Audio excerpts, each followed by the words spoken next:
Before we do our garden updates, I would like to thank Judy Nagel for chairing the garden's board for the last 2 years. Under Judy's leadership, the garden had 2 very successful years. We created our own exhibit, Butterflies and Blooms. We began planning for the children's garden expansion, and we developed a 5-year plan to improve our Garden of Lights exhibit. In addition, through our partnership with NWTC, we enhanced our overflow parking and are seeing the cress arbors be replaced with fabricated metal arches that will be installed next month. Judy's support of the garden staff, in particular of me, has been very appreciated. We are grateful for Judy's service, and I'm looking forward to continuing to work with her as we transition to our new chair next month, Diane Conway.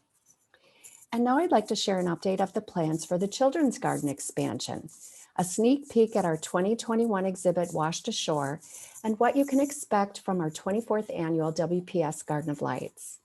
In August, our Garden Development Task Force spent a planning day with Smith Group, our landscape design and architect firm, to finalize the elements of an expanded children's garden. Our hope is for the board to review the final plans next March and determine whether we should proceed with the entire project or tackle it in phases.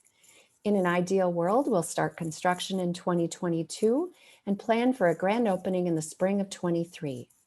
And next May, we'll be installing our second nationally touring exhibit, Washed Ashore, Art to Save the Sea. This exhibit takes an in-depth look at plastic pollution that plagues waterways around the world through awe-inspiring, larger-than-life sculptures of marine life made from plastic debris. The event will take place at the garden May 8th through September 26th of 2021 and will feature 8 larger-than-life sculptures. Here you see Chompers the shark and Gertrude the penguin. We've got Priscilla the parrotfish and Flash the blue marlin. There will be a sea jelly bloom and Giacometti the river otter. And finally, the American sea star and the world premiere of Stanley the sturgeon. Again, the exhibit will run from May through September of 2021. And now I'd like to finally introduce Eileen Metzler, our Sales and Events Director, to give you a sneak peek at the 24th Annual WPS Garden of Lights. Eileen? We've been working hard to find the best way to enhance your light show experience while keeping you, our guests, our volunteers, and garden team of staff and volunteers safe this year during the COVID-19 pandemic with WPS Garden of Lights.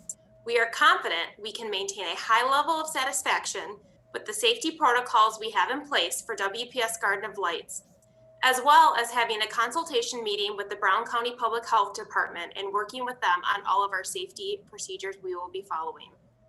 How will COVID-19 affect the light show this year, you may ask? We are implementing the following with WPS Garden of Lights to offer you a safe experience. Dated and timed entry tickets by advance reservation only. This will be done through the garden's new ticketing software, which will provide a better guest experience when making reservations. If you're unable to purchase tickets online, you can call the garden and our guest services team can help you buy tickets and will email you the tickets with an additional service fee. There will not be tickets available at Festival Foods this year or at the door the night of the event, as in the past years. We are limiting capacity to 2,500 guests a night, spread out over a 4.5-hour time period throughout the event. We're adding on additional dates of January 1st and 2nd. Parking will be available on site in overflowing neighborhood business lots to not have additional parking at NWTC or shuttling.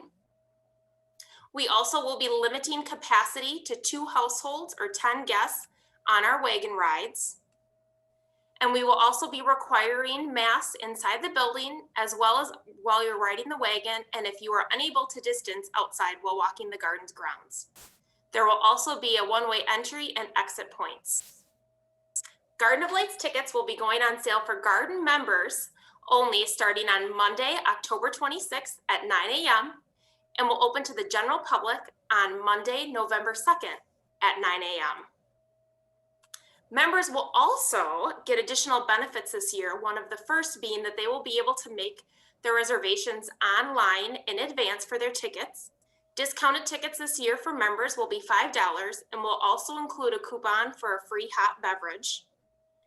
They will be able to get reservations on Thursdays, December 3rd, 10th, 17th, Sundays, November 27th, December 6th, and December 13th, and December 28th, 29th, 30th, and January 1st and 2nd.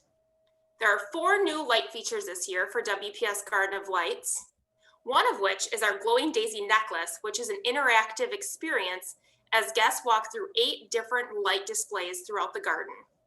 There will also be a Winter Wonderland featured in the Johnson Woodland Garden, as well as a 4 Seasons tree featured in the Arndt Conifer Garden and the large oak tree. Necklaces will be available in advance when you purchase your tickets for $12 each, or at the door the night of the show for $15.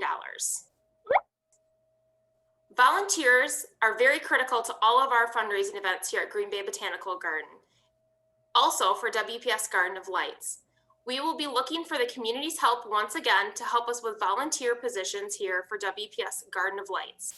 More information on volunteer opportunities can be found on the Garden of Lights website, gbbg.org/lights, or by contacting Diane, our volunteer coordinator here at the garden. For more information about WPS Garden of Lights, frequently asked questions, or other updates on the event, go to the website at gbbg.org/lights. Back to you, Susan.